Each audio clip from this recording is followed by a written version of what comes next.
যে কোন প্রেক্ষাপটে আমরা আজকে আসলে ফরেন সার্ভিস একাডেমিতে পলিটিক্যাল পার্টিগুলো বসছি কিংবা জাতীয় ঐক্যমত্য কমিশন গঠন হয়েছে একটা গণ-অভ্যুত্থান পরবর্তী পরিস্থিতিতে। সুতরাং সেইখানে রাষ্ট্র কাঠামোর পরিবর্তন এটা তো গণ-অভ্যুত্থানের পূর্বেরই একটা ঘোষণা ছিল, এবং শাসনতান্ত্রিক ব্যবস্থা বা সরকার ব্যবস্থার পরিবর্তন এই যে গণ-অভ্যুত্থানে একটা অঙ্গীকার ছিল আমাদের।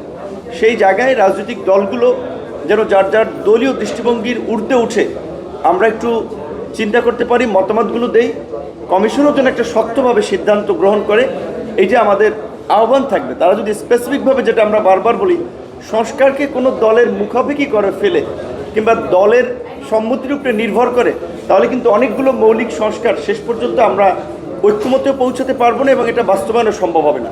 সব বিষয়ে ঐক্যমত হবে না, যেই প্রয়োজনীয় মৌলিক বিষয়গুলোর সংস্কার প্রয়োজন সেটা যেন ঐক্যমত কমিশন আলাপ আলোচনার ভিত্তিতে একটা সিদ্ধান্তে আসে, সেটি আমরা বারবার বলছি, সেটাও আমাদের প্রত্যাশা থাকবে। ধন্যবাদ।